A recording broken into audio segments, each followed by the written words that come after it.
A fresh start feels motivating. There is another benefit to implementation intentions.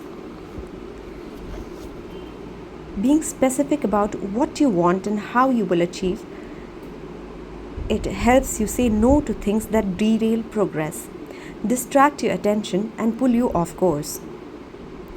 We often say yes to little requests because we are not clear enough about what we need to be doing instead.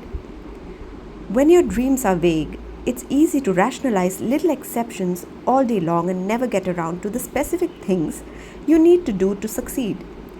Give your habits a time and a space to live in the world. The goal is to make the time and location so obvious that with enough repetitions, you get an urge to do the right thing at the right time, even if you can't say why. As the writer Jason Zwing noted, obviously, you are never going to just work out without conscious thought. But like a dog salivating at a bell, maybe you start to get antsy around the time of day you normally work out. There are many ways to use implementation intentions in your life and work. My favorite approach is one I learned from Stanford professor B.J. Fogg, and it is a strategy I refer to as habit stacking. Habit stacking, a simple plan to overhaul your habits. The French philosopher Denis Diderot lived nearly his entire life in poverty, but that all changed one day in 1765. Diderot's daughter was about to be married and he could not afford to pay for the wedding. Despite his lack of wealth, Diderot was well known for his role as the co-founder and writer of Encyclopedia, one of the most comprehensive encyclopedias of the time. When Catherine the Great, the Empress of Russia, heard of Diderot's financial troubles, her heart went out to him. She was a book lover and greatly enjoyed his encyclopedia. She offered to buy Diderot's personal library for £1,000 more than $150,000 today. Suddenly, Diderot had money to spare. With his new wealth, he not only paid for the wedding but also acquired a scarlet robe for himself. Diderot's scarlet robe was beautiful. So beautiful, in fact, that he immediately noticed how out of place it seemed when surrounded by his more common possessions. He wrote that there was no more coordination, no more unity, no more beauty between his elegant robe and the rest of his stuff. Diderot soon felt the urge to upgrade his possessions. He replaced his rug with one from Damascus. He decorated his home with expensive sculptures. He bought a mirror to place above the mantel and a better kitchen table. He tossed aside his old straw chair for a leather one. Like falling dominoes, one purchase led to the next. Diderot's behavior is not uncommon. In fact, the tendency for one purchase to lead to another one has a name: the Diderot effect.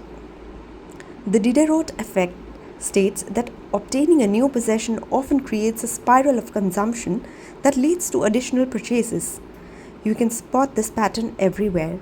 You buy a dress and have to get a new shoes and earring to match. You buy a couch and suddenly question the layout of your entire living room. You buy a toy for your child and soon find yourself purchasing all of the accessories that go with it. It's a chain reaction of purchases. Many human behaviors follow this cycle. You often decide what to do next based on what you have just finished doing. Going to the bathroom leads to washing and drying your hands, which reminds you that you need to put the dirty towels in the laundry. So you add laundry detergent to the shopping list, and so on. No behavior happens in isolation.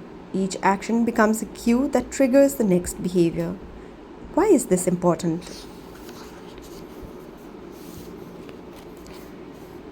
When it comes to building new habits, you can use connectedness of behavior to your advantage. One of the best ways to build new habit is to identify a current habit you already do each day and then stack your new behavior on top.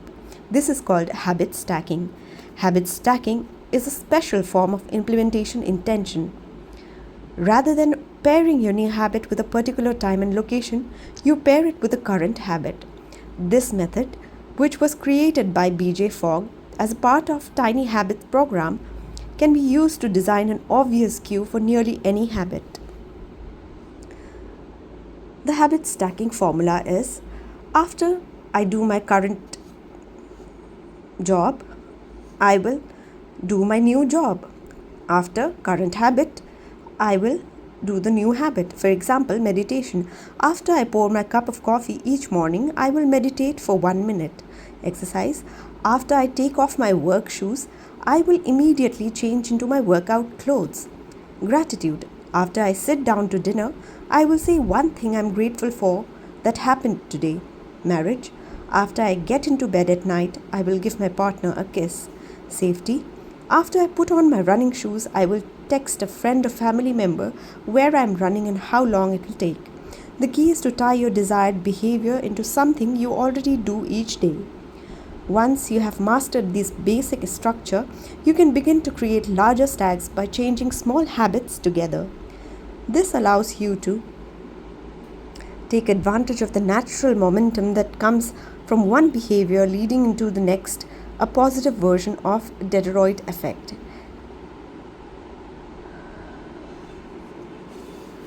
So that's the picture: habit stacking, cue, craving, response, and reward.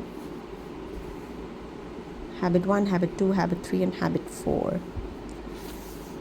Your morning routine habit stack might look like this. After I pour my morning cup of coffee, I will meditate for 60 seconds. After I meditate for 60 seconds, I'll write my to-do list for the day. After I write my to-do list for the day, I will immediately begin my first task. Or consider this habit stacking in the evening. After I finish eating dinner, I will put my plate directly into the dishwasher. After I put my dishes away, I will immediately wipe down the counter. After I wipe down counter, I will set out my coffee mug for tomorrow morning.